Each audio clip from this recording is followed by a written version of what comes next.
어, 이제 100페이지에 있는 선교 전략 회의 5차, 그 다음에 여기에 나와 있지 않지만 아직 하지 않았지만 7차, 아니 6차, 그 다음에 여기에 나와 있는 강의 안에 나와 있는 것처럼 이제 미래 한국 선교가 풀어야 할 과제들, 그 다음에 한국 선교의 전망, 이렇게 해서 강의를 마친 다음에 마지막 부분에 가서는 우리 모든 사람이 가져야 할 정신적인 선교 전략이 무엇이겠는지 제가 생각한 3가지 정도, 언어와 문화를 초월한 선교 전략 3가지, 강의 안에 없는 것입니다. 그걸로 해서 저희 강의를 마치려고 합니다.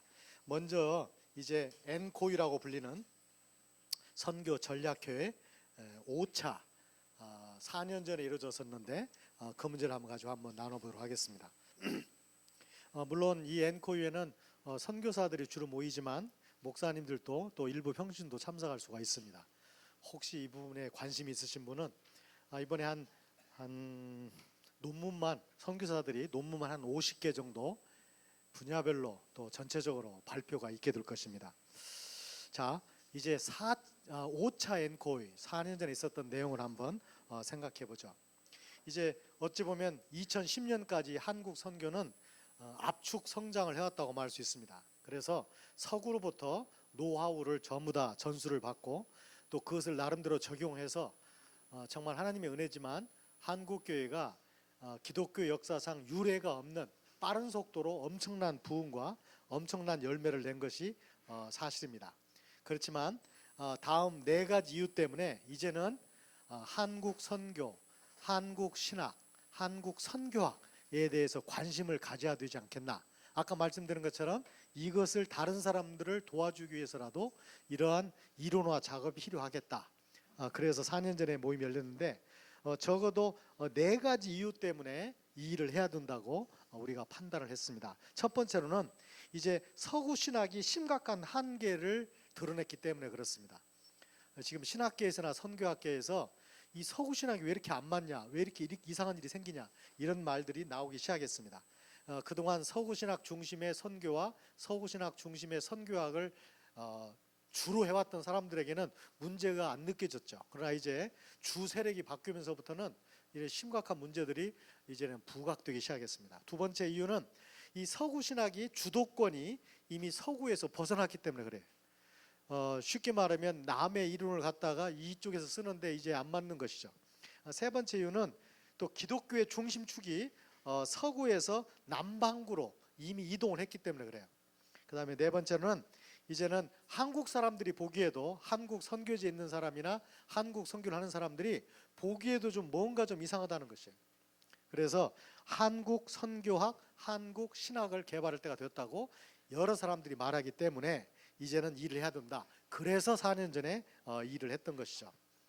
이 사람들이 생각할 때 4가지 방향을 잡고 일했는데, 첫 번째, 우리의 이런 이론화 작업은 성경적이어야 된다. 이건 당연한 거죠. 첫 번째, 성경적이어야 된다.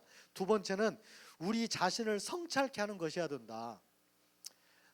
우리나라에 만약에 어떤 성경 내용을 상황화한다고 하면은 우리 한국 사람에게 밑에 깔려 있는 정신 세계가 무엇인지 알아야 될 것입니다. 예를 들자면 우리는 굉장히 많이 도교에 또는 유교에 많이 영향을 받은 사람들이에요.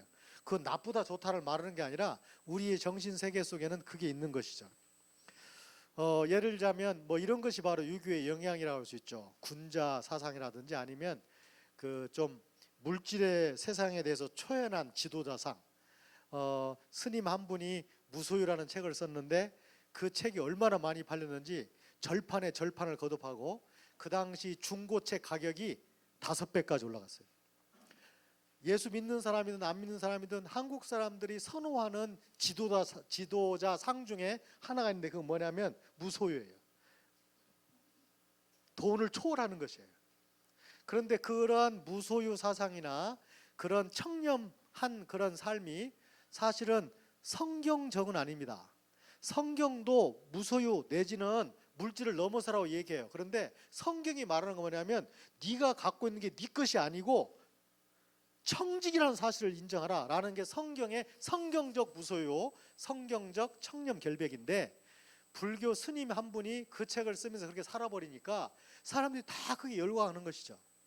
이게 바로 우리 기독교 안에 있는 어쩌면 유교적 지도자상, 유교적 어떤 리더십에 대해서 바라는 바, 그게 다 있는 거죠. 그러니까 목사님이 물질을 잘 사용해야 된다는 것도 중요하지만 많은 성도님들의 생각에 있는 것 중에 하나는 뭐냐면 그런 사상이 있는 거죠.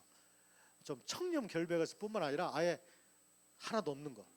저희 제가 섬겼던 담임 목사님이 덩치가 굉장히 크신 분이에요. 그리고 교회가 많이 컸었어요. 여러분도 아시는 교회일 텐데, 그런데 그분이 굉장히 오랫동안 프라이드를 타고 다니셨어요. 그래가지고 장로님들이 너무 불편한 거예요.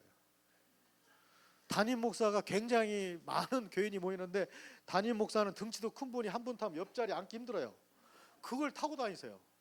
그래갖고 막 바꾸라고, 적어도 소나타 정도는 바꾸라고 별말을 다 해도 안 바꾸는 거예요. 그래서 뭐라고 말씀하시냐면 제가요 프라이드가 없거든요. 그래가지고 그렇게 오래 하시다가 나중에 이제 연세가 더 많은 다음에 안신년 갔다 오신 다음에 목사님 차를 바꿔놔 버렸어요. 그래가지고 또 이제 좀 차를 타시다가 또 누굴 주워버리고 하니까 뭐 복잡한 일이 있었는데, 그 목사님이 인기가 많이 있었던 이유 중에 하나가 설교도 설교지만 그분의 삶이에요.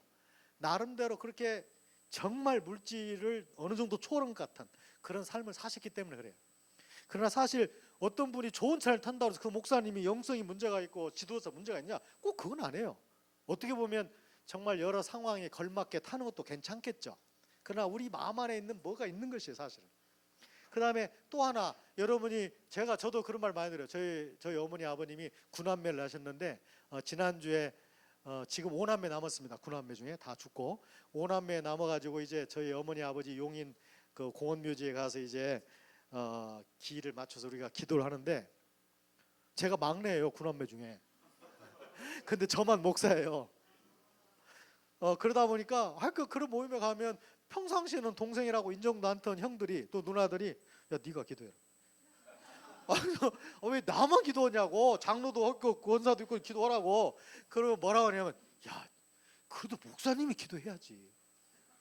그 말을 저는 좋게 봅니다. 하지만 우리나라 사람 생각이 뭐냐면 똑같은 내용을 가지고 평신도와 목사가 있으면 목사가 기도하면 영빨이 있어가지고 하나님이 잘 들어주시고, 그 다음에 평신도가 기도하면 더 목사보다 영빨이 있을 수 있는데 평신도가 기도하면 아무래도 뭔가 좀 처지고, 그런 생각이 사실 농담 반 진담 반도 다 있어요. 이런 거 뭐냐면 일종의 샤머니즘적 생각이에요, 사실은. 그러니까 네가 직책상으로 하나님과 가까운 목사이기 때문에 네가 영적으로 세다는 것이죠. 마치 무당이 신내림이 센 사람과 낮은 사람인 것처럼 이런 것들이 꼭 뭐 그건 뭐 샤머니에서 나온 것이다 라고 말할 수는 없지만 영향력이 있다는 거죠. 우리나라 새벽기도는 어떻습니까? 정말 독특한 좋은 기독교 전통 중에 하나인 새벽기도. 이 새벽기도 잘 보면 사실은 샤머니즘과 연결되어 있고 기복과 연결되어 있고 치성과 연결되어 있어요. 치성으로 뭘 하면 하나님 결국 들어주신다는 거예요. 이게 좋은 면도 있지만 문제점도 있죠. 마치 또 어느 교회 가니까 제가 포항에 좀 살았습니다. 가르치는 일 때문에 포항에 사는데 제가 어떻게 하다 보니까 포항에 있는 성결교회에서, 장로교 목사인데 성결교회에서 청년부를 맡게 됐어요. 그런데 새벽 기도를 나가려면 너무 멀어요. 그래서 제가 바로 집 앞에 있는 장로교를 나갔어요. 그런데 그 장로교와 성결교가 너무 차이가 나요. 어떤 차이가 나냐? 기도 시간에, 새벽 기도 시간에 너무 힘들어요. 저는 장로교에서 살았지만 저는 어떤 기도 할 수 있습니다. 소리 내는 기도, 조용한 기도 다 할 수 있습니다. 신앙인이 전천후가 돼야죠, 교회에 맞춰서. 그러니까 저는 소리 지르는 교회 가면 소리 지르고 기도합니다. 조용한 교회 가면 조용히 기도합니다. 그런데 제가 나간 성결교회는 굉장히 요란하게 시끄럽게 기도하는 교회예요. 뜨거워요. 거기에 좀 익숙하다가 이제 새벽 기도를 이 교회 나갔는데, 이 교회는요 목사님이 설교하시고 기도 대중기도 하시고 다 기도합시다. 그러면 그 다음부터 쥐죽은 듯이 조용해요. 아무도 소리 내요. 저는 처음에 며칠 몰라가지고 막 중얼중얼 막 기도했어요. 막. 그런데 가만히 나중에 알게 된 건, 제가 아무도 큰 소리 기도 안 했는데 저 혼자 기도하고 있다는 걸 알게 됐어요. 며칠 후에야. 아이고, 이렇게 다른 사람 얼마나 기도 방해를 받았을까. 그래서 저도 이제 조용한 기도 하려고 애를 썼는데 또 습관하는 게 무서워요. 한동안 계속 소리 내서 했더니 소리를 내다가 안 내니까 이제 막 졸려요 제가. 다른 분은 안 졸고 기도하나? 그런 의심이 들면서 또 목사님도 강대상에 내려오셔가지고 조용히 계신데 정말 기도하실까? 그런 의심이 들기도 하고. 어쨌든 이 전천후 신앙이 돼야 되는데 그러지 못하는 것도 이제 문제가 될 수 있죠. 어쨌든 그 좋은 새벽기도, 이 새벽기도도 가만히 생각해 보면 치성에서 나온 것이에요. 어떤 면에서 물 하나 떠다 놓고 밥상에다가 정말 지성을. 그래서 그 교회, 아까 그 교회 얘기하려고 말했는데 그 교회가 새벽기도만 가면 목사님이 꼭 이걸 위해 기도하시는데 이걸 말씀하세요. 자, 1000번째 누구 집사님, 누구 집사님, 1000번째 누구 장로님, 누구 권사님 막 불러요. 저 1000번째가 뭔가 저게. 말은 들었지만 알아보고 싶었어요. 그래서 제가 한 번은 교인한테 만나가지고 권사님, 제가 1000번째는 말 들었는데 이해가 안 가서 그러는데요, 1000번째가 뭔데 제가 물었어요. 제가 그랬더니 아유 그걸 모르세요. 제가 목사라는 거 모르니까 아유 그걸 모르세요? 당신이 매일 헌금 액수를 정해가지고 3년 동안 1000일 동안 1000일 동안 계속 헌금하고 기도하면 모든 소원이 다 이루어진다는 거예요. 1000번 모르겠어요. 저에게 알려주신 그 나이 드신 여자분만 그렇게 생각하는 건지 그 교회 목사님이 생각하는지는 확인을 못 해봤지만 분명한 건 그 교회 교인들 중에 생각하는 사람이 있다는 거죠. 1000번째가 그런 거 아니에요. 솔로몬이 1000번째를 드렸는데 솔로몬이 어떻게 1000번째를 드렸겠습니까? 매일 1000일을 드렸다고 생각하세요? 안 해요. 아마 수백 마리씩 한꺼번에 해서 1000마리의 동물을 제사 지낸 것 같아요. 시간을 두고. 그것도 중요하지 않아요. 지금 솔로몬이 소원이 있어서 기도를 했나요? 1000번째를 드리면서? 안 해요. 하나님 은혜가 너무 감사해서 1000번째를 드린 거예요. 그러니까 이건 컨텍스트도 무시하고 원래 의미도 다 무시하고 막 갖다 쓰는 거예요. 1000번째 자체가 문제가 될 수 없지만 마치 1000번째를 때문에 하나님이 모든 기도를 들어주시고, 그렇지 않습니다. 그러니까 이런 것들은 잘못된 우리의 생각에서 잘못 적용된 것일 수도 있어요. 새벽기도는 좋은 방향으로 흘러갔다고 볼 수 있죠. 그러나 또 한 가지 생각할 수 있는 것은 새벽기도 나가서 무슨 기도를 하고 있느냐, 이것도 알아봐야 돼요. 도대체 무슨 기도를 하죠? 정말 필요한 기도를 해야죠. 자기의 욕심을 채우고 뜻을 이루고 소망만을 이루는 기도를, 자기 중심만의 기도를 하고 있다면 기도하는 것 자체는 잘하는 것인데 참 그 기도 내용에 대해서는 한번 재고해 봐야죠. 이런 식으로 우리가 지금 당연하게 하고 있는 것들이 굉장히 한국적인 것도 있고 그 한국적인 것 중에 좋은 것도 있고 문제가 있는 것도 있고 이런 것들이 얼마나 있다는 것입니다. 또 선교지에 가면 선교지에 그런 것들이 참 많아요. 우리 부족 사람들의 굉장히 중요한 선교지 사람들의 잘못된 것 중 하나가 뭐냐면 혼합주의가 만연하고 있다는 것입니다. 물론 우리에게도 혼합주의가 있죠. 혼합주의가 뭐냐면 이것도 옳고 저것도 옳고 다 받는 거예요. 제가 한 번은 이제 성경 번역을 하다가 무슨 신의 명령 얘기가 나왔어요. 왜냐하면 하나님 율법, 하나님의 명령이 성경이고 하니까. 그래서 제가 이 얘기를 했어요. 이 신의 명령이 중요하다. 그랬더니 우리 언어 조력자 한 사람이 딱 말하는 말이 우리도 신의 명령이 있대요. 그래? 어디서 나온 건데 전통적으로 내려온 명령이래요. 우리 부족 사람들의 신이 마라츠입니다. 마라츠. 이 마라츠가 숲을 만들었고 동물, 사람 모든 걸 만들었다고 믿는 창조신이에요. 마라츠. 그래서 마라짬 따뜨리스 그러면은 신의 명령이라는 뜻입니다. 그래서 오?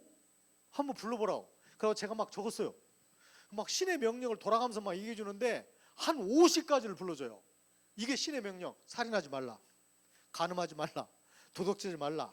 뭐 내용을 다 적어놓고 보니까 신구약에 나와 있는 좋은 내용 다 들어있어요. 야, 이거 희한하다. 제가 처음에는 모르고 야, 이거 언제 배웠더니 대대로 조상 대대로 내려온 거래요.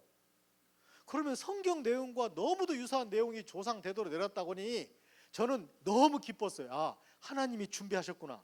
이제 기독교를 전하면 이제 되겠구나. 이제 성경 번역하자마자 이 부족은 다 뒤집어지겠구나. 왜냐하면 신의 명령이 성경과 거기 갔다니까. 우리는 정글에서 몇 달 사역하고 나면 이제 센터에 오면요, 센터 사역자들, 아까 말씀드린 그런 지원 사역자들이 번역자보다 2배나 많다고 그랬죠. 그런 분들이 학교 선생님도 있고 뭐 행정가도 있고 많이 있는데 매주 주일날 오후에 우리끼리 따로 모임을 가져요. 오전에는 각자 원하는 교회 가서 예배 드리고 그 다음에 오후가 되면 이제 우리 시간을 가져요. 인도네시아 이리안 자에만 우리 그 성경 번역 선교사들이 지원자까지, 지원 선교사까지, 번역 선교사까지 몇 명 있는가? 150명 있습니다. 보통 한 120명 정도 모여요. 크죠, 모임이. 그래가지고 이제 정글에서 막 나온 사람은 따끈따끈한 간증 보고를 하게 돼 있어요. 그래서 제가 이제 꾸에르바 부족, 우리 동네 이름이 아우림인데 아우림에서 3개월 동안 살면서 있었던 일을 간략하게 한 10분에 요약해서 이런 일이 있었다, 하나님 은혜에 감사한다, 이거 기도해달라고 보고 오는 시간을 갖는 겁니다. 제가 보고 나면 또 다른 마을 갔다 온 사람 그렇게 쭉 돌아가면서 제가 보고를 했는데 이렇게 얘기했어요. 아니 우리 마을에 성경 번역하다 보니까 신의 계명이 있더라. 내가 너무 흥분된다. 이게 바로 우리 마을 사람들은 하나님의 준비가 아니겠느냐? 그때 막 사람들이 뭐 박수도 쳐주고 아멘 그러고 좋아했어요. 저도 힘이 났어요. 그리고 딱 내려오고 이제 모임이 끝난 다음에 성경 번역이 끝나신 미국 분이신데 연세가 있는 분인데 이분이 저 좀 보세요. 그러면서 딱 뭐라고 하냐면 아까 네 리포트가 너무 임프레시브했다는 겁니다. 은혜 받다. 근데 너무 이렇게 과장되다시피 이렇게 막 칭찬하는 게 좀 이상했어요. 왜냐하면 미국 사람들 그렇게 하면 그 다음 얘기가 안 좋다는 얘기예요. 너무 임프레시브했다는 거예요. 근데 내가 한마디 해주고 싶은 게 있대요. 뭐냐 그랬더니 너 도서관, 우리 도서관이 있어요. 우리 선교사들 위한 도서관이 커요. 거기는 이제 번역 선교단체다 보니까 언어학에 관한 책이 엄청나게 있어요. 보통 일반 대학의 언어학 책보다 많아요. 그 도서관에 책들이 종류로 많은데 거기에 가면 어느 세션에 이런 거 있다는 거예요. 제목이 카고 컬트라는 책이 있다는 거예요. 카고 컬트. 컬트는 이단이라는 뜻입니다. 카고는 비행기찜, 배찜, 큰 짐을 카고라고 그러잖아요. 카고 컬트. 그런 책이 있으니까 그 책을 한번 읽어보면 너의 사역에 도움이 되겠대요. 야 이게 뭐가 있구나. 내가 오늘 간증한 내용에 뭐가 있구나. 그리고 이제 바로 그날 가지고 도서관에 그 책을 빌려가지고 쫙 보는데 인도네시아 이리안자의 카고 2단, 짐보따리 2단이 있다는 걸 알게 됐어요. 이 카고 컬트가 어떤 2단이냐면 이 사람들이 이런 생각을 갖게 됐어요. 비행기를 타고 온 사람이 하늘에서 내려와 가지고 자기 신이 보낸 사람들인데 자기의 필요를 채워주는 사람들이라고 생각하는 것입니다. 그러니까 우리 동네 사람들이 3년이 되도록 제가 나름대로 열심히 일했는데 한 번도 고맙단 말 한 적이 없어요. 저한테 뭘 줘도 고맙다 안 해요. 그냥 너무 뻔뻔하고 당연하게 받아가니까 제가 어떤 때는 속이 상하는데 이유를 몰랐어요. 이게 카고 컬트 영향입니다. 첫 번째 뭐냐면 우리 신이 보냈기 때문에 네가 나한테 고마워야 된다는 거예요. 네가 쓰임받고 있으니까 지금. 그 다음에 또 카고 컬트의 특징 중 하나가 뭐냐면 모든 걸 다 받는다는 것이에요. 모든 게 다 옳아요. 그래서 이 사람들이 지금 다 독창적인 신의 계명을 찾은 게 아니고 이렇게 저 모양 이 모양 저 모양으로 기독교가 영향을 주고받고 전도사가 다녀가고 하면서 들렸던 것들을 다 요약해가지고 다 자기 걸로 만들어버린 거예요. 근데 문제는 거기에는 온갖 종교와 온갖 사상이 다 들어가 있다는 것이에요. 제가 복음을 전하면요 그 자리에서 바로 영접해요. 얼마나 감격했어. 너 이거 믿을래? 믿겠대요. 기도할래? 기도하겠대요. 그리고 물어요. 너 이제 누구냐? 자기 예수 믿는 사람 됐대요. 저는 정말 예수 믿는 사람인 줄 알았어요. 얼마 있다가 이 친구가 왔어요. 기도해달래요. 자기 애가 아팠대요. 야 이제 믿음이 정말 잘하는구나. 그래 데리고 와. 내가 뭐 그렇게 능력 있는 사람 아니지만 내가 예수 믿는 사람과 기도할 수 있어. 데려와가지고 기도를 했어요. 거기까지는 좋았어요. 그런데 다음날 소문을 들으니까 이 친구가 하루 지났는데 애가 안 낳은 거예요. 그 다음에 어디 갔겠어요? 무당한테 간 거예요. 우리 동네 무당. 무당한테 가서 기도를 받는데 또 안 나왔어요. 3일째 된 날 저한테 또 왔어요. 뭐라고 하냐면 그대로 다 얘기를 해요. 너한테 기도받는데 안 나왔다. 어제는 무당한테 안 나왔다. 오늘 다시 한번 기도해보라는 거예요. 그러니까 이 사람들은 무당도 믿고 예수 믿는 다 믿는 거예요. 이건 안 믿는 거예요. 이게 바로 혼합주의입니다. 이 카고 컬트의 특징 하나가 뭐냐면 모든 것을 부대낌 없이 받는 습관이에요. 상충이라는 게 없어요. 상충이라는 게. 이건 이단은 사실은 그래서 불신보다도 더 무섭습니다. 다 믿는다는데 뭐 아니 안 믿는다고 뭐 부딪혀가지고 싸워가지고 뭘 깨보겠는데 다 믿는다 뭐로 해요? 자기 다 믿는데요. 그런데 모두 다 믿기 때문에 아무것도 안 믿는 거예요. 이런 것이 참 무서운 일인데 이런 것들 그 사람들에게는 바로 이런 카고 컬트와 같은 이런 사상들이 거기에 놓여 있다는 거죠. 그러면 그 사람들이 그 극복해야 할 것들이에요. 우리가 한 가지 중요한 것 중 하나는 뭐냐면 그러면 그러한 신앙, 그런 생각들은 어디서 들어오겠냐는 거죠. 제가 이런 말씀을 드렸죠. 삶을 바꾸려면 행동들을 바꿔야 된다. 행동들을 바꾸려면은 마음의 결정을 바꿔야 된다. 마음의 결정을 바꾸려면 가치관을 바꿔야 된다, 세계관을 바꿔야 된다. 그러면 가치관, 세계관은 뭘로 바꿀까요? 어떻게 바꿀까요? 가장 중요한 방법 중 하나가 뭔가? 이야기로 바꿉니다. 제가 여러분에게 이렇게 말씀드리면 어떻게 이야기로 세계관을 바꿔요? 우리 모두는 거대한 이야기를 갖고 있어요. 그게 창조론이에요. 거대한 반대편의 이야기가 있어요. 진화론이에요. 우리가 뭘 믿느냐에 따라서 우리의 삶과 삶의 방향과 우리의 가치관, 세계관이 다 바뀝니다. 우리 부족 사람이 자기들의 부족에 전해 내려오는 이야기를 버리고 성경 이야기를 진리라고 믿는 순간이 이들이 예수 믿는 순간이에요. 요즘에 배웠다는 사람이 진화론을 버리고 모든 것이 우연히 단세포에서 여기까지 나왔다고 믿는 진화론을 버리고 살아계신 하나님이 살아있는 나를 만들었다고 믿는 창조론 이야기를 받아들이는 순간이 그가 바로 변화되는 순간이에요. 결국 사람을 뭘로 바꾸는가? 이야기로 바꾸는 것입니다. 이 정글에 살면 좋은 점도 있고 안 좋은 점도 있는데 좋은 점을 먼저 말씀드리자면 정글에 살면 잠을 많이 잘 수 있습니다. 이게 무슨 얘기냐면 제가 적도지방에 살았기 때문에 해가요 6시쯤에 떠요. 매일. 그리고 6시쯤에 져요.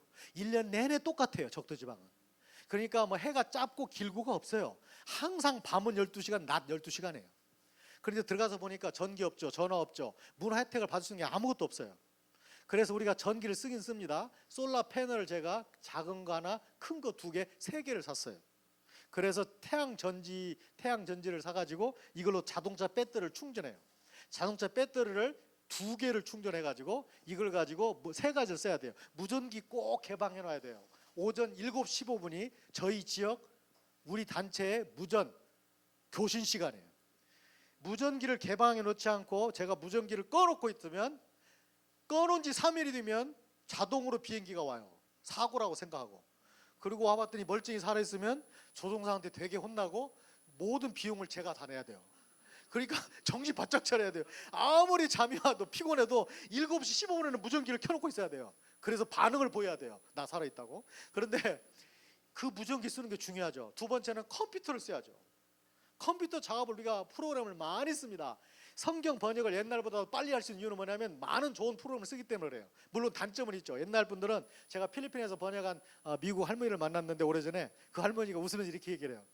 나는 이 필리핀 말로 번역하는데 신약 성경 전문을 17번 타이핑했대요. 왜냐하면 개정자가 오면서 틀리다고 고치다 화이트하다 안 돼. 야 이건 안 되겠다. 다시 해야 되겠다. 그렇게 해서 친 게 성경 전체를 17번 쳤다는 거예요. 타이핑을. 자기는 17번 치면서 성경이 거의 다 부족말로 외워진대요. 근데 우리는 성경을 타이핑을 한 번밖에 안 해요. 저도 한 번밖에 안 했어요. 번역할 때 딱 한 번 해놓으면요 문제가 생기죠. 얼마나 프로그램이 좋은지. 뭐 이 워드 프로세서 그런 기능이 있잖아요. 이런 단어를 찾아라. 왜냐하면 그 단어 잘못 번역했으니까. 그리고 앞에는 이 단어, 뒷단어는 이 단어. 이 조건을 줘도 돼요. 앞에 이 단어, 뒤에 이 단어, 이 단어를 찾아라. 쫙 찾아요. 마태복음 3장 5절 뭐 마가복음 17회 딱 찾아놔요. 그러면 제가 이렇게 명령을 해요. 다 바꿔라. A에서 B로. 그러면 순식간에 싹 바꾸고 17이 바꿨다고 나와요. 그러니까 타이핑을 한 번밖에 안 넣은 거예요. 얼마나 편리해요. 그러나 문제는 뭐냐? 성경을 그렇게 모른다는 거죠. 이게 쭉 문맹이가 좋은 것만 아니에요. 어쨌든 컴퓨터 프로그램이 굉장히 중요하고 필요해요. 그런데 또 하나 중요한 게 뭐냐면 너무 어둡잖아요. 여러분이 우리나라에서는 전기를 많이 쓰기 때문에 밤에 특별한 지역에 가지 않는 한 빛이 다 새어들어와요. 그래서 밤이 아니에요 사실은. 그런데 정글 지역에 가면 밤은 정말 밤이에요. 아무것도 안 보여요. 물론 별과 달이 많이 빛나는 밤은 그래도 어느 정도 보이겠지만 정말 금음, 정말 뭐 구름이 낀다든지 비가 온다면요 여러분이 빛이라고는 하나도 없다고 한번 상상해 보세요. 정말 그 자체예요. 밤에 밤. 그러니까 그런 데서 물론 어떤 때는 촛불도 켜고 뭐 이것저것 쓰겠지만 그래도 필요한 게 뭔가 전기가 필요해요. 그래서 10와트, 12볼트 형광등을 켭니다. 그런 형광등 못 보셨죠? 조그만해요. 10와트, 12볼트. 그 형광등을 켜요. 초저녁에 잠깐 켜죠. 그래서 제가 그걸 켜고 뭘 좀 하다 보니까 또 촛불을 켜도 하다 보니까 이건 정말 피곤해요. 그래서 제가 들어가자마자 정했습니다. 우리 가족은 해 지면 잔다. 그리고 해 뜨면 일어난다. 그렇게 정했어요, 우리 가족은. 그러니까 이제 우리 아이들도 좋아하고 저도 좋죠. 제천은 특별히 잠을 더 좋아하니까 더 좋고. 그래서 이제 해가 지기 전에 다 끝내요. 밥 먹고 이제 가족 모임도 갖고 어둑이 되시면 이제 다 들어가 자는 거예요. 여러분 12시간 자보셨어요? 아니 뭐 피곤해서 14시간 잤어요 그런 거 말고 몇 달씩 매일 12시간 자보셨어요? 그거 정말 힘들어요. 한참 자다가 깼는데 보니까 6시간을 잔 거예요. 그럼 몇 시간을 더 자야 돼요? 6시간을 더 자야 돼요. 그럼 좌절감 느껴보셨어요? 6시간을 더 누워 있어야 돼? 허리가 아파요. 그런데 또 하나 이렇게 오래 자면 뭐가 되는가? 잠을 깊게 못 자요. 그래서 깨는 것 같기도 하고 또 코 골고 자다가 또 깨는 것 같고 자는 것 같기도 하고 그렇게 그냥 계속 가는 거예요. 12시간이 12시간 자다가 8시간 자면 무지무지 피곤해요. 잠이 부족해가지고 어쨌든 그렇게 자다 보니까 밤에 잠을 잘 깨요. 버뜩버뜩 소리가 나면 그냥 깨요. 깨어있는 것 같아요 항상. 그러다 또 어느 순간에 자고 그래요. 제가 하루는 잠을 자는데 이제 첫 번째 4년 동안은 우리 마을 사람들이 지어준 집에서 살았습니다. 그리고 두 번째 텀부터는 제가 우리 집을 지었어요. 나무로 어줍지 않게 설계해가지고 방 4개 만들고 나무로만 지었어요. 튼튼하게. 4년 동안 처음에 살 때 한 시간이었는데 우리 마을 사람이 지어준 집이 고맙긴 한데 문제가 뭐냐? 문제가 많아요. 너무 구멍이 많아요. 구멍. 그래가지고 온갖 동물과 곤충이 마음대로 들어와요. 이게 굉장히 정말 스트레스예요. 아 이거 어떻게 막아도 들으니까요. 그날 잠을 자는데 너무 시끄러워서 깼어요. 이 마루로 다 깔아놨는데 거기도 마루에 너무 구멍이 많으니까 판자마다 구멍이 많으니까 제가 거기다가 비닐 장판을 다 사다가 도시에서 경비행기로 다 실어와야 되니까 비닐 장판값보다 비행기 이동값이 더 비싸져요. 우리 비행기라서 공짜로 타는 거 아닙니다. 다 실비를 내고 타요.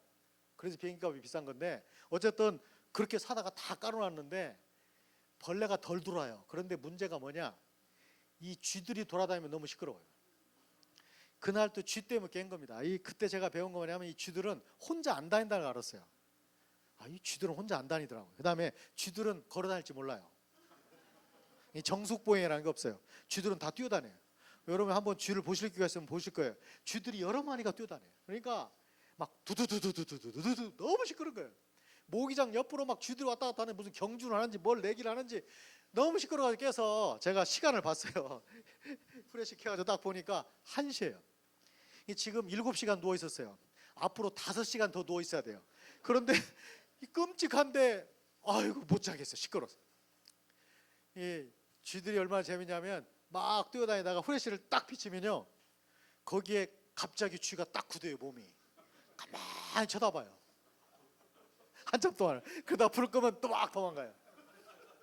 그날 이제 일어나가지고 이거 안 되겠다. 일어난 김에 화장실이나 가자. 그래서 제가 이제 후레쉬를 들고 모기장을 걸쳐내고 이제 화장실에 간 거예요. 우리 화장실이 참 안 좋은 화장실이지만 딱 한 가지가 잘 돼 있어요. 그 뭐냐면 우리 화장실을 제가 좌변기를 사다 놨어요. 그러니까 도시에서 비싼 좌변기를 하얀색 좌변기를 사다 놨어요. 화장실은 쓰러져 가지만 변기만큼은 좋은 걸 쓰자 이거죠. 물론 작동은 안 해요. 그래서 이제 빗물 받아가지고 퍼서 오는 건데 제가 이제 화장실 변기를 이제 뚜껑을 열죠. 이제 스위치가 있어요. 그 12V 15W 형광등이 들어와요 화장실에. 딱 키면 그 당시에는 이제 자연 방전이 된 데다가 초전기가 잠깐 썼기 때문에 전기가 너무 낮아요. 제가 하나는 무전기용으로 따로 배치라고. 왜냐면 이 무전기가 배터리가 나가버리면 저는 큰일 나니까 무전기를 따로 해놓고 이걸 따로 해놨으니까 이 전기는 거의 다 바닥이에요. 뭐 9V, 10V 이하로 떨어지면 불이 약해요. 그래도 안 켜는 거 낫죠. 그래서 켰어요. 희미하죠. 촛불보다도 어두워요. 그렇게 켜놓고 이제 변기 뚜껑 가운데 걸 열고 이제 소변을 보고 바가지로 물 하나 퍼가지고 덮고 붓고 이제 뚜껑 덮고 중간 뚜껑 덮고 이제 불도 켜놨으니까 꺼야죠. 끄고 문 열고 나오는 게 제 순서예요. 거기까지 비몽 사몽간에 잘 됐어요. 이제 불을 딱 끄고 나오려고 하는데 느낌이 좀 이상한 거 있죠.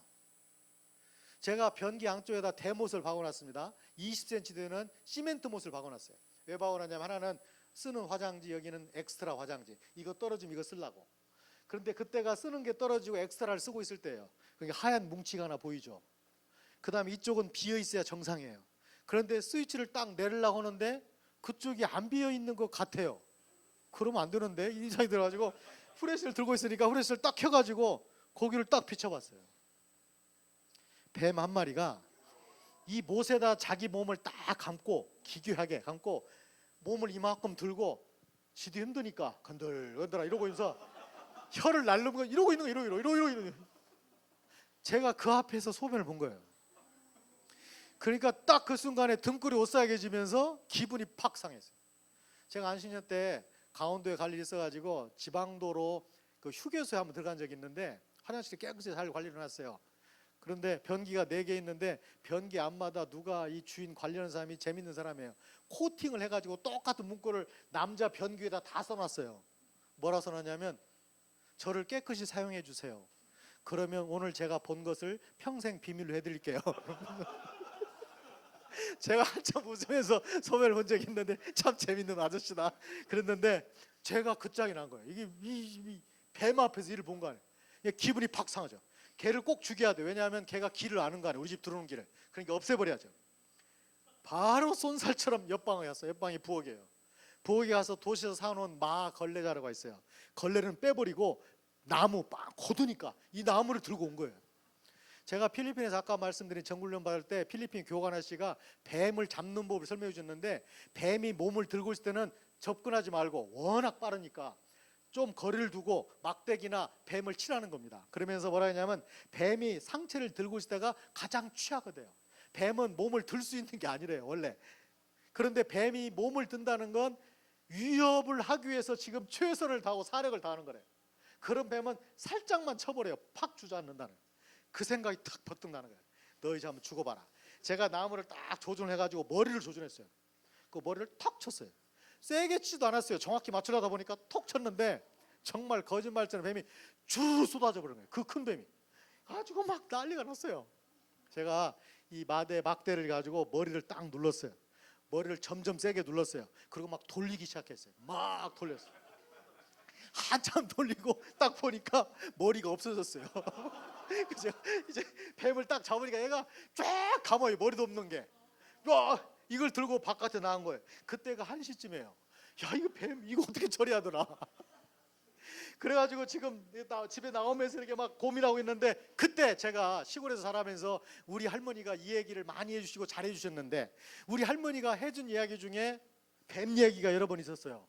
그런데 뱀 얘기가 하면 뱀 얘기가 무슨 얘기든 간에 결론은 똑같았어요. 우리 할머니 결론이. 왜냐하면 뱀을 죽일 때는 설 죽이면 안 된다. 확실하게 죽여라. 뱀을 설 죽이면 찬장에 들어오고 장롱에 들어오고 방에 들어오고 솥단지에 들어오는 일이 생기니까 해코지하니까 뱀을 죽일 때는 확실하게 죽여라. 우리 할머니가 여러 번 얘기하셨어요. 그 생각이 딱 난 거예요. 이 뱀 확실하게 죽여야 되겠구나. 우리 집 들어온 법이니까. 그래서 제가 헛간에 갔어요. 헛간에 가지고 삽을 꺼내왔어요. 삽을 딱 꺼내가지고 이 뱀을 이제 뭐 가지는 못해요. 그냥 막 계속 몸을 고고 있는 거예요. 뱀을 이렇게 일자로 만들려고 일자로 안 만들어져요. 막 얘가 정신이 없으니까. 그래서 그냥 대충 놓고 그냥 삽으로 가운데를 팍 쳤어요. 2토막, 3토막, 4토막. 하여튼 숫자는 기억 안 나는데 토막을 야기를 냈어요. 그리고 옆에다가 이 땅에다 구덩이를 3개를 팠어요. 그래가지고 3-4개씩 갖다 집어넣었어요. 왜냐하면 이렇게 붙을 수도 있으니까 붙지 못하도록 따로 딱 이렇고 이제 흙으로 막 덮고 발로 막 누르고 이제 딱 그러고. 그때가 제가 선교사 초기였는데 정글 생활에 그렇게 뱀과 저의 악연이 시작됐어요. 저는 그 뒤로 희한하게도 뱀만 만나면 시간만 나면 뱀을 잔인하게 죽였어요. 그냥 뱀을 그냥 죽인 적이 없어요. 머리를 자르는 것부터 시작해가지고 토막을 내는 거예요. 한 번은 쥐를 잡아온 뱀을 만나는데 배가 볼록해요. 움직이지 잘 못해요. 그 뱀은 토막을 내는 것보다 갈르는 게 좋겠다. 그래가지고 우리 마을 사람 모여 발로 밟아라 해가지고 제가 잘 드는 칼로 배를 갈라보게 됐어요. 그렇게 계속 제가 얼마를 죽였는지 몰라요. 선교진 동안에 물론 안신년 포함해서 제가 17년 살았는데 17년 동안에 몇십 마리를 죽였는데 기억도 안 나요.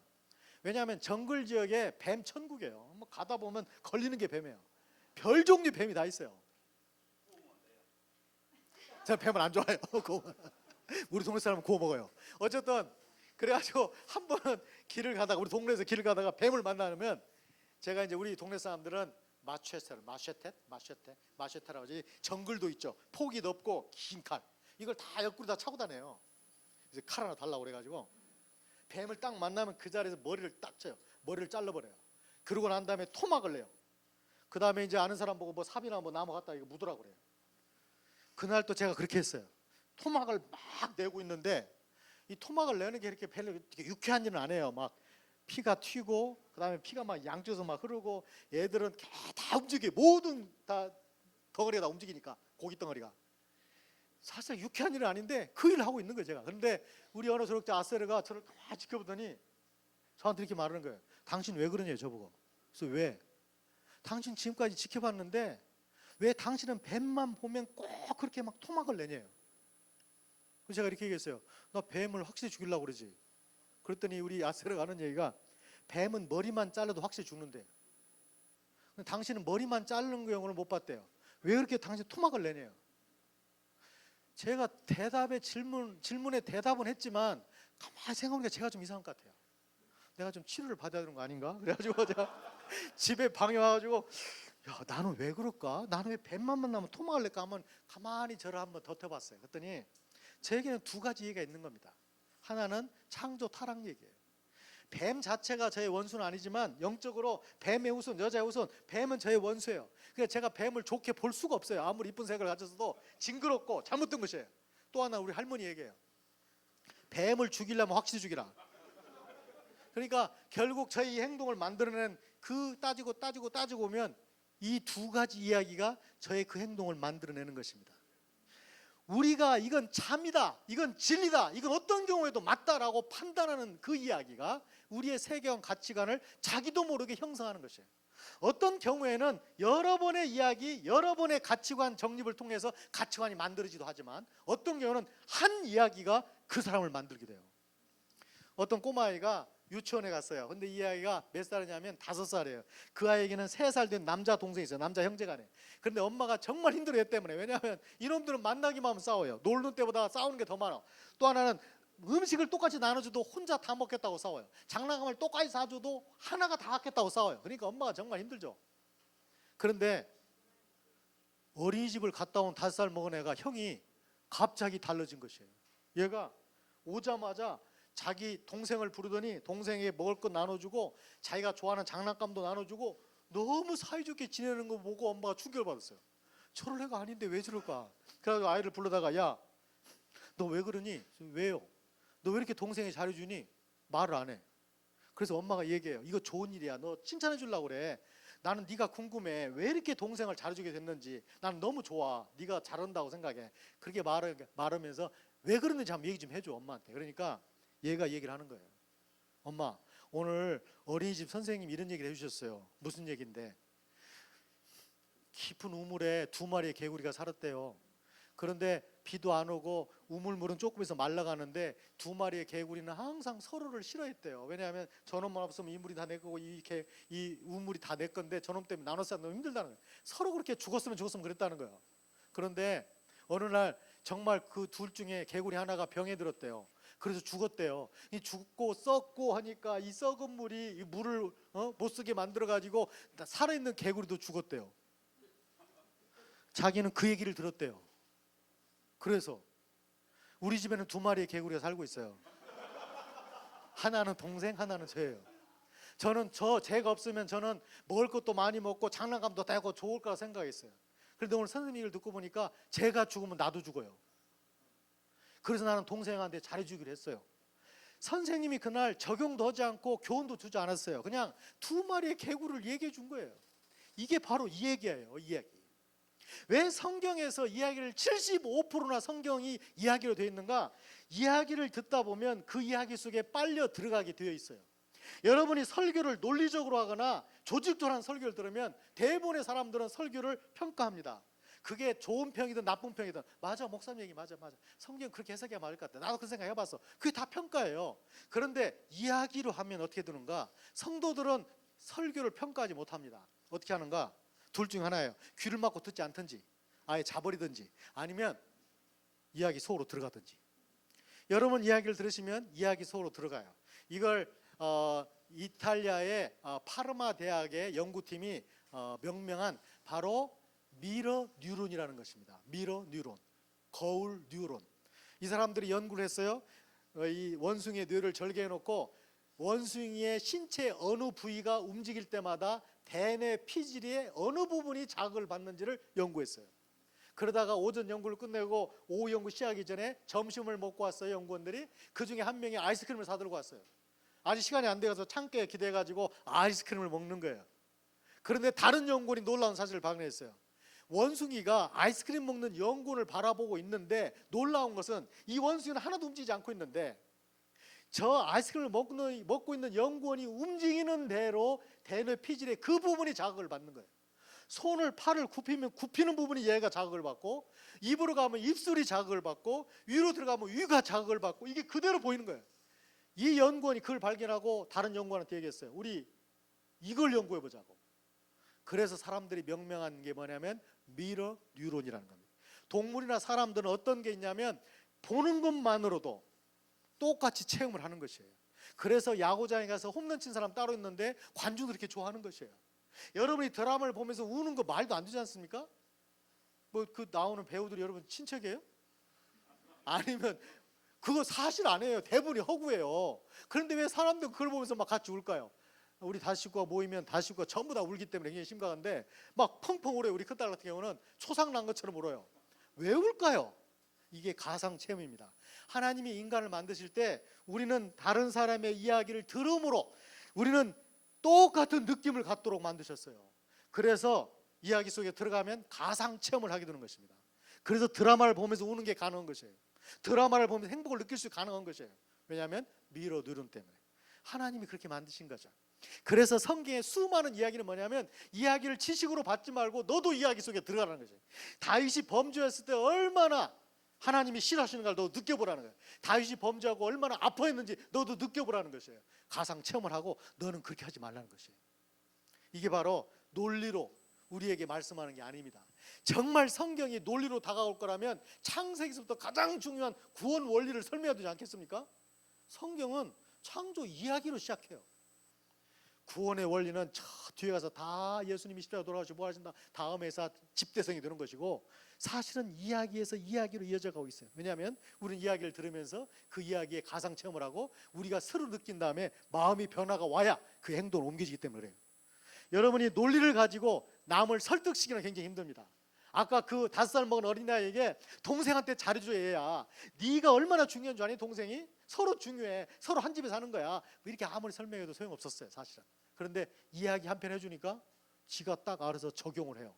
그리고 아 그러면 안 되는구나 라고 깨닫는 것이 바로 이야기예요.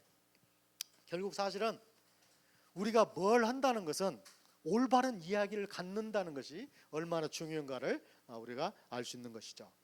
자, 이제 세계관 이야기 문제 거기까지 얘기했습니다. 이제는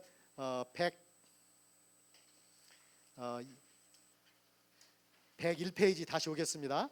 이제 101페이지에서 아까 말씀드린 것처럼 여러분에게 2007년에 이렇게 많이 불어났다고 그랬는데 그때가 바로 속해 있지 않은 다른 단체들까지 들어왔기 때문에 그랬다고 얘기했고, 어쨌든 선교사의 증가 폭이 줄고 있다, 그 얘기를 여러분에게 말씀을 드렸습니다. 이제 그 다음 페이지에 보시면 이제 그렇다면 지금 나가 있는 선교사들이 도대체 어느 지역에서 사역을 하고 있는가, 이런 것을 다 표로 해놨습니다. 여기 보면 2012년 파송 선교사가 있죠. 그 중에 보면 F1, F2, F3, 그 다음에 G1, G2 그렇게 쭉 나와 있죠. 이렇게 사역을 하고 있다는 것입니다.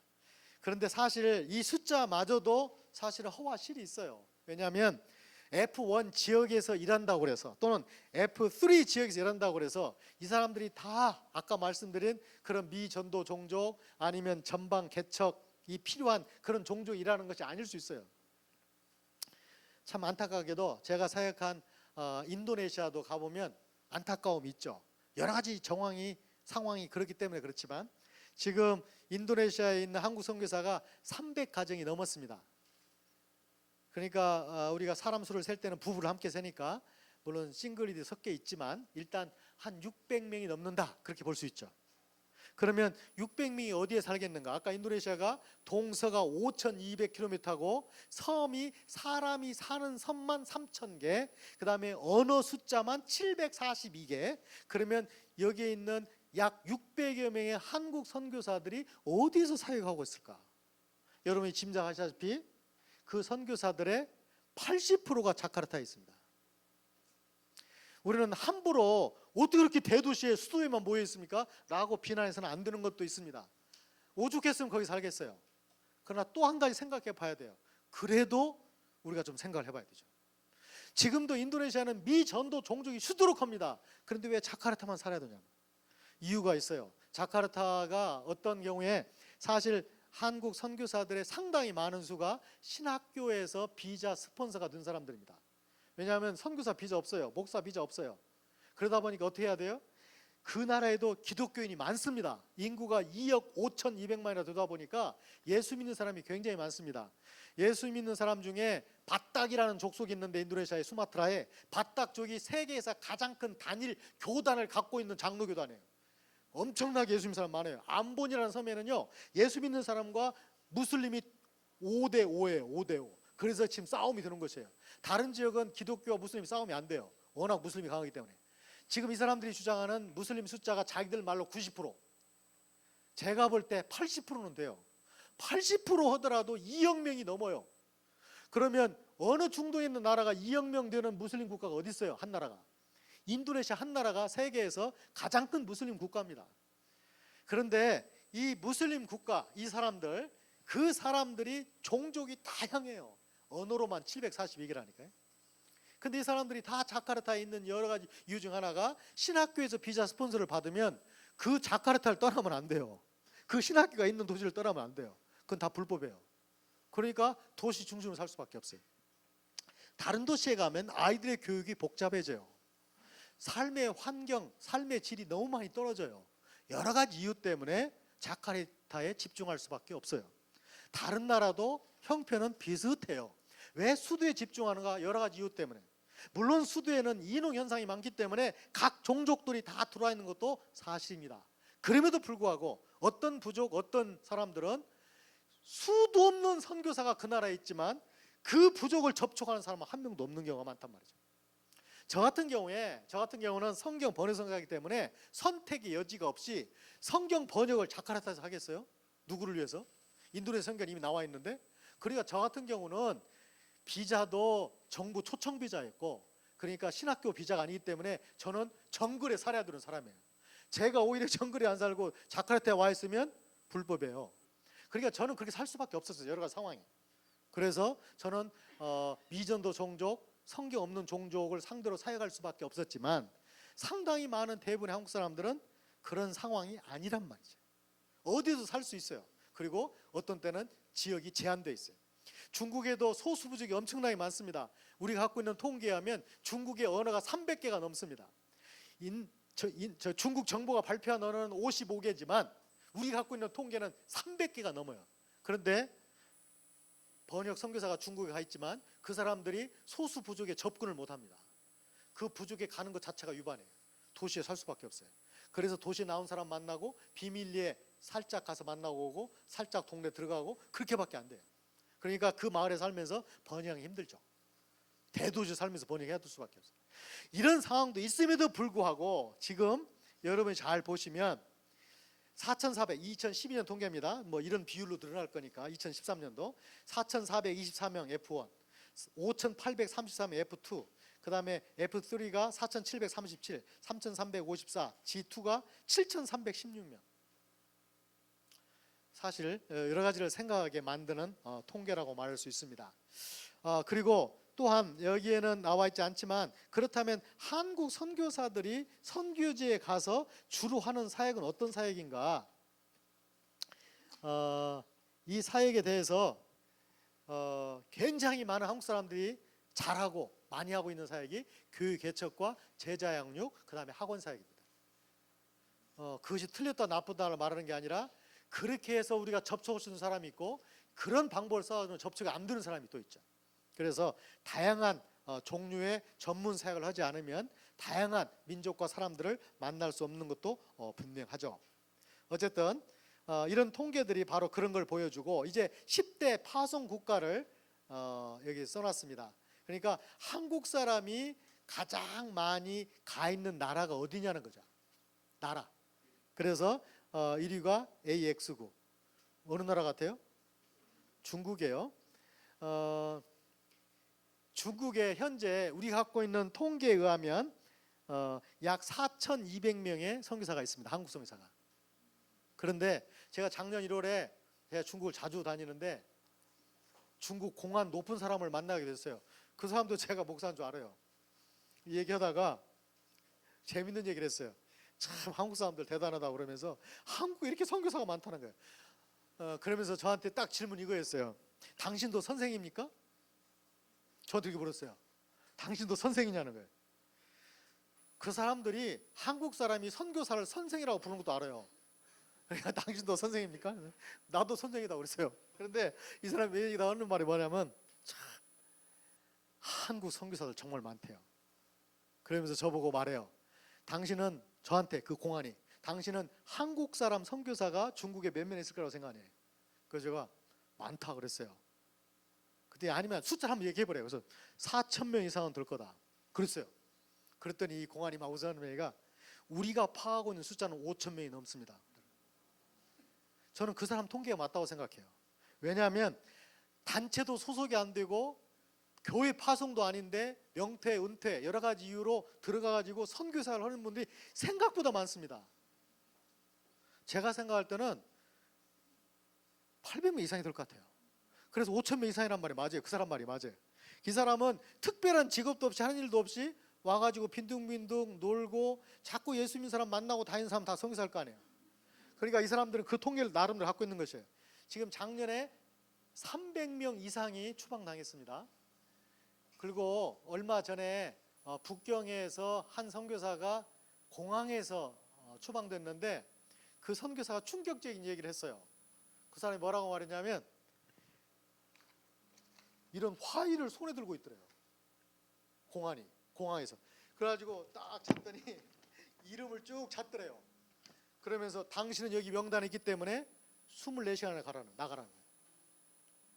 지금까지 뭐 얘기하면 이런 명단 보여주지 않고 그냥 당신은 뭐 입국 거절입니다, 언제까지 나와주십시오, 이렇게 다 자기들끼리 안에서 다 돌았는데, 말하자면 블랙리스트에 올라가 있다는 것이죠. 공안이 와가지고 명단을 가져와가지고 당신은 아니라는, 이건 처음 발생한 일이에요. 그러니까 이 말은 뭐냐면, 이미 지금 리스트가 작성이 돼가지고 지금 그 리스트대로 다 추방한다는 것이에요. 그러면서 공안들이 뭐라고 말하냐면, 매년 이보다 더 많은 숫자들이 한국으로 돌아가게 될 것입니다. 그렇게 얘기했어요. 사실 굉장히 심각한 문제죠.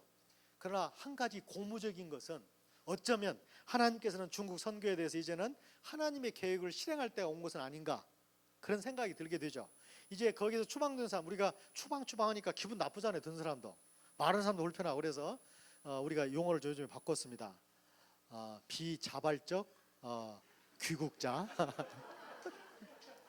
귀국고 싶지 않았는데 비자발적 귀국자들이 작년에만 300명이 넘는데, 이 사람들이 선교해야 되잖아요. 이 마음을 어떻게 주체를 해요?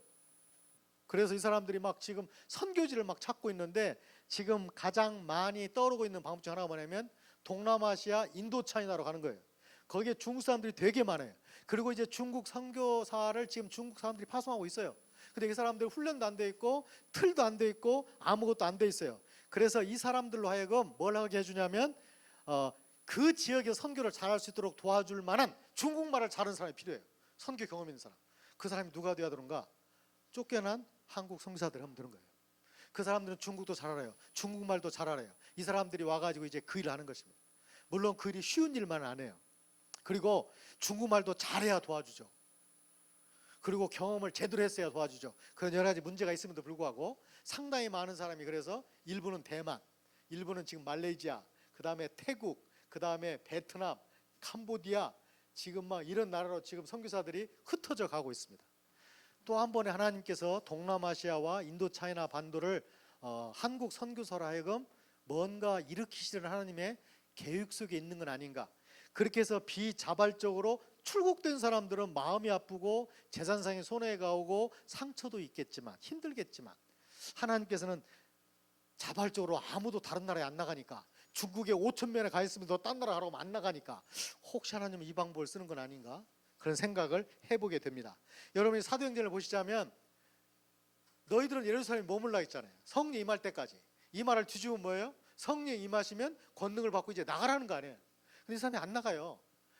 지금 학자들이 계산을 해보는데 최대 50만을 봅니다. 제가 볼 때 50만 넘은 것 같고, 아무리 적게 잡아도 10만 30만 사이에요. 예루살렘에 예수 믿는 사람이 10만이 넘을 때까지 아무도 안 나갔어요. 성령은 분명히 말씀하셨습니다. 너희가 권능을 받으면 사마리아, 예루살렘과 온 유대와 사마리아와 땅끝까지 이르러 내 증인이라 그러는데 아무도 안 나가요. 그래서 하나님이 쓰신 방법은 뭐냐면 비자발적 출국 방법을 쓰신 거예요. 그게 뭐냐면 핍박이에요. 핍박이 나서 어떻게 됐습니까? 사도를 제외하고는 아시아 전역에 흩어지죠. 왜 사도로 남았나요? 남아있는 성도들을 생명을 다할 때까지 돌보기 위해서 순교 각오로 사도도 남은 것이고, 나머지 분들은 직업이 자유롭고 또 직업이 자유롭지 않더라도 살기 힘들다고 판단된 사람들은 다 아시아 전으로 흩어졌죠. 그때 흩어진 일부 사람이 바로 선교의 모본을 보여준 안디옥 교회를 개척한 것이죠. 아시아 7교회가 다 그렇게 해서 세워진 거죠. 그러니까 결국 하나님이 그 일을 하신 것이에요. 사람들이 자발적으로 하지 않을 때. 한국도 마찬가지입니다. 지금까지 자발적으로 잘해오셨는데 한국 선교가 계속 퇴보로 가고 한국 교회가 퇴보로 가고 사람들은 나가기를 힘들고, 그렇다면 하나님이 어떤 비자발적인 방법을 쓰실지는 아무도 모르죠. 물론 하나님이 한국을 쓰시겠다고 전제한다면, 안 쓰시겠다고 하면 안 나가도 내버려 두시겠죠. 그럼 하나님이 보실 때 이 나라는 써야 되겠다, 한국 사람은 써야 되겠다 판단하신다면 하나님은 나가시게 만들 것입니다. 사실 그런데 비자발적으로 나가게 되면 아픔이 따릅니다. 그런 일은 안 생기면, 인간적으로 생각할 때 안 생겼으면 참 좋겠죠. 어쨌든 여러분의 삶에도 마찬가지예요. 하나님께서 자발적으로 나가기를 원하시는 분이 있을 수 있는데 자발적으로 안 나가시면 비자발적이라는 방법도 있다는 사실을 기억하시면 좋겠습니다. 그래서 중국이고 그 다음에 미국이에요. 안타깝죠. 미국이에요. 미국에 가 있는 선교사는 다 잘못됐다를 말하는 게 아니라 미국이 이렇게 많은 선교사가 나가야 될 필요가 있냐 한번 생각해 봐야죠. 물론 여기는 한인교를 하신 분들 있고 여러 가지 이유로 선교 단체를 섬기는 분도 있기 때문에 이 내용에는 뭐 여러 종류의 사람이 있어요. 그럼에도 불구하고 미국 이렇게 많다는 것에 대해서는 안타까움이 있죠. 필리핀, 물론 캐톨릭이지만 많은 신자가 있는 나라가 필리핀입니다. 일본은 여러 가지 국가적인 관계가 안 좋지만, 여러 가지로 문제가 있지만 복음이 필요한 나라죠. 인도 마찬가지죠. 태국 마찬가지죠. 러시아, 인도네시아, 캄보디아, 독일은 미국에 준하는 나라일 수도 있죠. 어쨌든 이런 나라들의 선교사가 많이 가 있는 걸 보면서 정말 어느 정도의 조정은 필요하지 않겠는가라는 생각을 자꾸 하게 됩니다. 그래서 선교사 재배치라는 얘기가 나왔었어요. 그런데 이 재배치가 우리가 생각하는 것처럼 쉬운 일이 아니죠. 언어를 바꿔야죠. 아이들 교육 다 바꿔야죠. 문화도 바꿔야죠.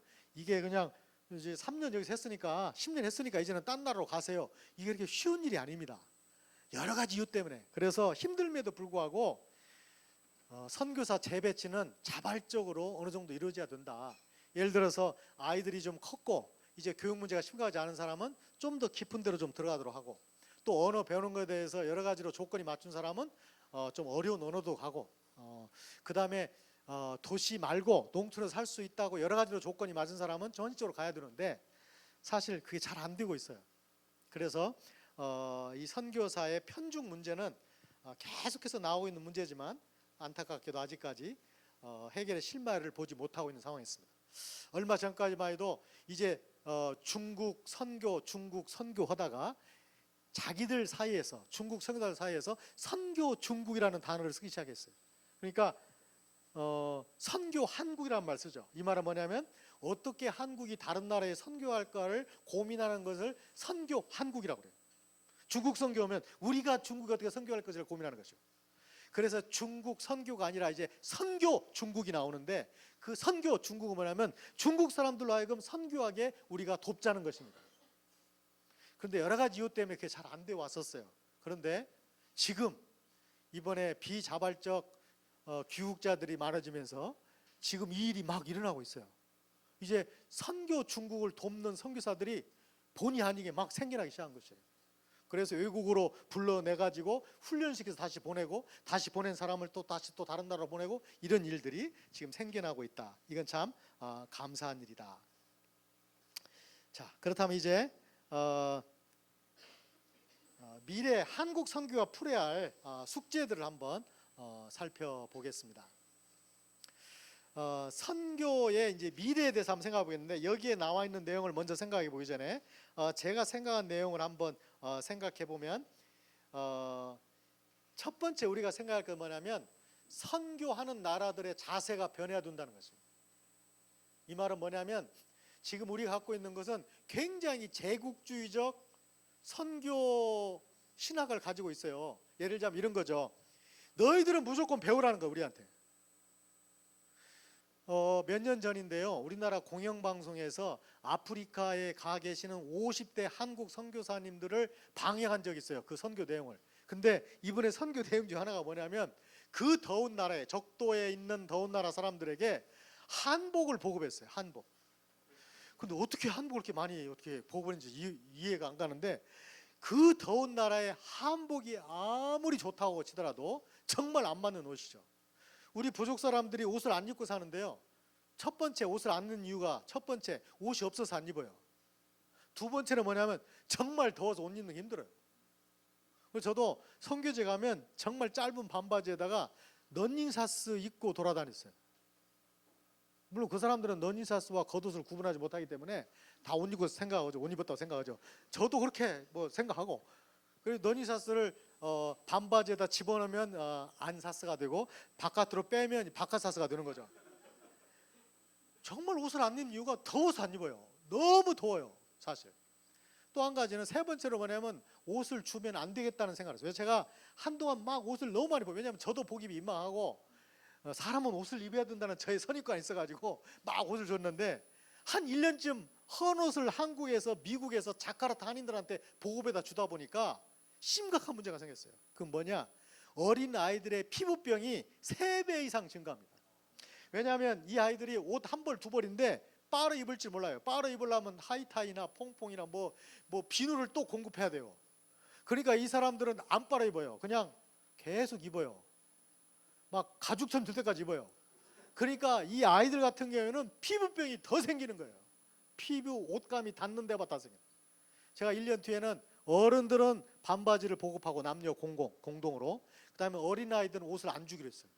왜냐하면 어린아이들은 옷을 넉넉하게 줘가지고 청결한 생활을 하게 만들지 못할 바라면 차라리 안 주는 게 낫겠다. 그래서 옷을 안 줬죠.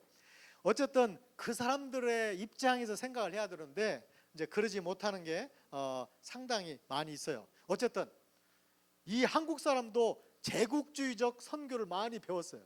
그래서 그 사람이, 그 PD가 뭐라고 하냐면 너무 한심하다는 듯이 그걸 방송을 한 거예요. 이게 뭐더는 짓거리냐는 거죠. 그 사람들에게 한국식 예절을 가르치고 있었어요, 이 선교사님. 한복을 입혀가지고. 정말 넌센스죠. 선교국들이, 선교하는 사람들의 자세가 바뀌어야 됩니다. 정말 그들의 종으로 간다면, 그들을 섬기는 자로 간다면 내가 가진 것이 다 옳은 거 아니에요. 신학하는 사람들이 조심해야 되는 건 뭐냐면, 내가 배운 신학만 정통이고 내 신학은 옳고 다른 교파, 다른 교단의 신학은 틀렸다고 말하면 안 됩니다.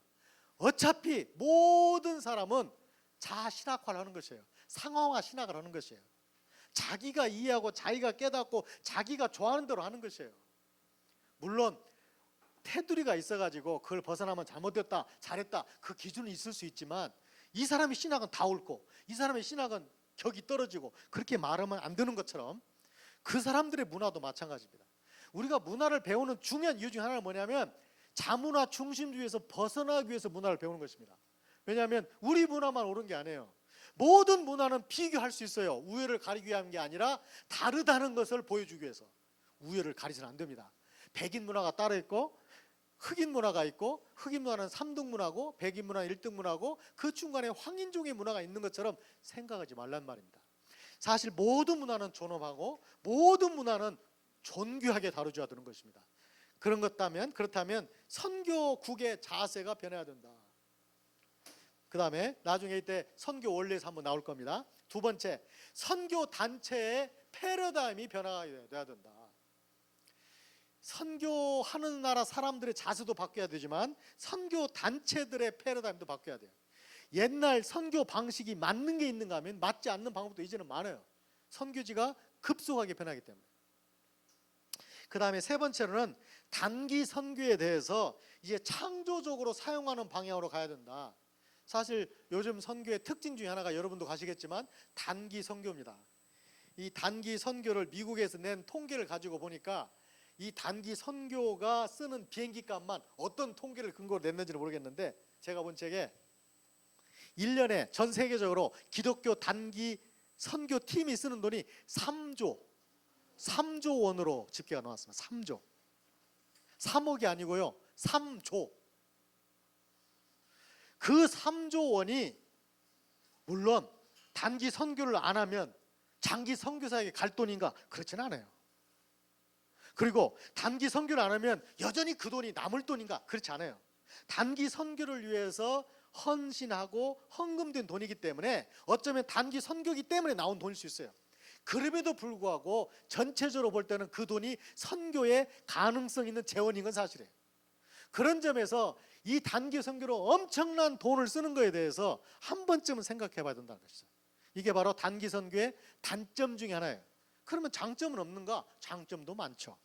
단기 선교를 통해서 선교사의 마인드를 배우고 선교의 필요성을 이해하고 선교지의 필요성을 인식하게 되는 것은 이건 돈으로 딸 수 없는 것이에요. 그런 점에서 단기 선교는 계속돼야 되지만 한 가지 생각할 점은 정말 우리 교회, 우리 팀의 단기 선교 이 재정 사용은 정말 창조적인 것인가? 긍정적으로 쓰이고 있는가? 아니면 정말 선교 여행이라고 말하면서 그냥 다시 한번 선교지 한번 둘러보고 끝나는 건 아닌가? 자기 만족적인 건 아닌가? 이런 내용들에 대해서 심각하게 한번 생각해 봐야 된다는 것입니다. 많은 팀이 갔습니다. 우리 교회는 1년에 몇 명이 갑니다. 그것도 중요하지만 가서 얼마만한 열매를 냈느냐도 중요하고, 우리가 이걸 몇 년 해봤더니 정말 이런 열매가 선교사로부터 보고가 되고 있습니다. 장기 선교사들로부터. 그런 확실한 데이터가 있냔 말이죠. 그렇지 않다면 내년에도 갈 것이고 작년에도 갔으니까 올해도 가고 내년도 가자는 것보다는 왜 가는지, 어디로 갈 건지, 무엇을 위해 갈 것인지, 어떤 열매가 나오고 있는지, 어떤 열매를 기대어 가는지, 이런 거에 대해서 좀 심각하게 생각했으면 좋겠다는 것이죠. 엄청나게 많은 재원을 쓰고 있는데. 그 다음에 네 번째로는 성숙한 선교 운동이 일어나야 된다는 것입니다.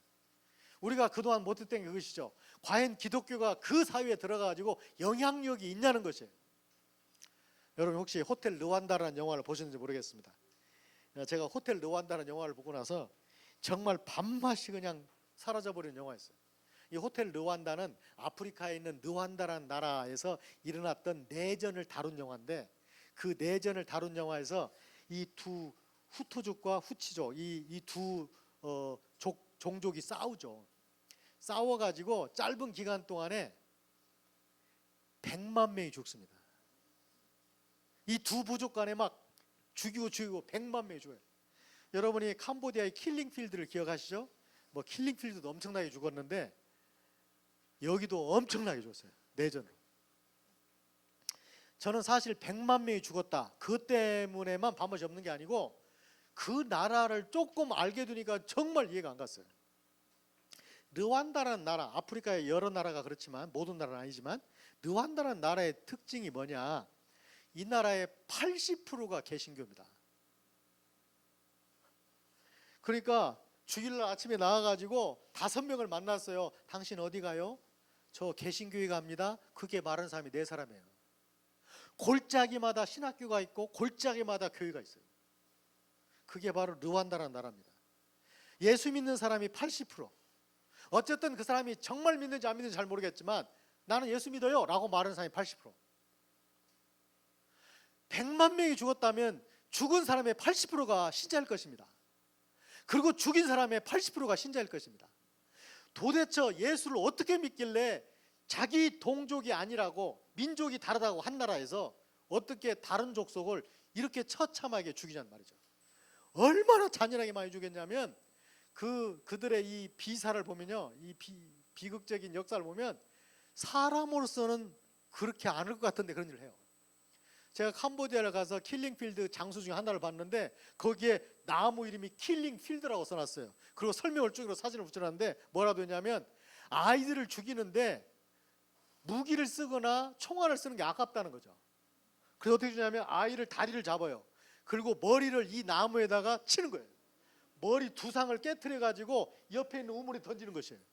그걸 사진을 찍어놨어요. 그렇게 죽은 아이들을. 그리고 그 나무가 바로 아이 머리를 쳤던 나무라고 킬링 추리라고 써놨어요.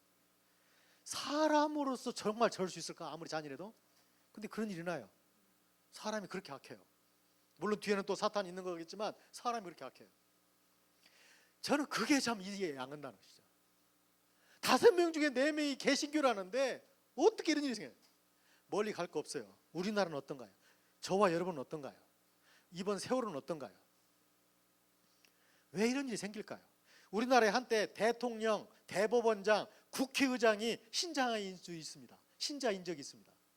장로, 집사 그런 적이 있어요. 여러분이 알다시피 국회의원의 33% 이상이 예수 믿는 사람입니다. 우리 어떻게 해석해야 될까요? 이건 아까 제가 말한 논지가로 설명하자면 우리의 신앙과 하나님의 말씀이 가치관의 변화로까지 가지 않으면 우리는 우리 사고 방식대로 산다는 겁니다. 그렇게 이중적인 생활이죠. 여기서 이렇게 살 줄 알고 저기서는 저렇게 살 줄 아는 거죠. 그건 지혜로운 게 아니라 하나님이 가장 가증스럽게 여기는 이중잣대로 사는 것이죠. 왜 이런 일이 생기는가? 이런 내용들을 다 따져보면 우리의 기독교가 영향력이 없는 것입니다. 그 르완다에서 영향력이 없는 것이에요. 기독교가. 이런 선교 운동은 지양하고 우리의 선교 운동이 이제 영향력까지 가야 된다. 변혁까지 나가지 않으면 안 된다. 그러려면 철저한 제자화가 일어나지 않는다면 철저한 성경 공부, 여기서 말하는 성경 공부는 지식으로 탁탁 단계별 논란당이 아니라 삶으로 뒷받침되는 제장이 안 일어난다면 영향력은 없는 것이죠. 우리 기독교 역사에 그렇게 영향력이 없는 때만 있는 게 아니었습니다. 여러분이 알다시피 초창기를 기억하시죠? 우리나라 초창기에 기독교의 0.2%였을 때 그때 어떤 일이 있었냐면 어떤 지역에는 관료들이 가기를 다 기피했어요. 왜 그런 줄 아십니까? 거기 예수 믿는 사람들이 살고 있어서 그래요. 아무 불법도 못 이뤄요. 중앙에서 돈을 바쳐가지고 지방 관료 나간 사람은 지방에 근무하는 동안에 그 돈을 긁어내야 돼요. 자기가 투자한 돈이 있는데요. 그런데 이 관료들이 그 마을은 안 가요. 예수 믿는 사람들이 공동체가 있어요. 거기 가면 아무것도 못해요. 예수 믿는 사람들이 그렇게 실제로 무서웠던 시대가 있었어요. 우리나라에. 근데 지금은 숫자는 엄청나게 불어났는데 영향력 없고 아무도 안 무서워해요. 아니 안 무서워하는 정도가 아니라 그냥 대놓고 욕을 하죠. 이게 바로 성숙한 선교운동이 우리 안에도 안 일어났고 선교지에도 안 일어나기 때문이다. 자, 그렇다면 그래요. 아까도 쉬었으니까 지금부터 6분, 제 시간으로 6분 딱 쉬겠습니다.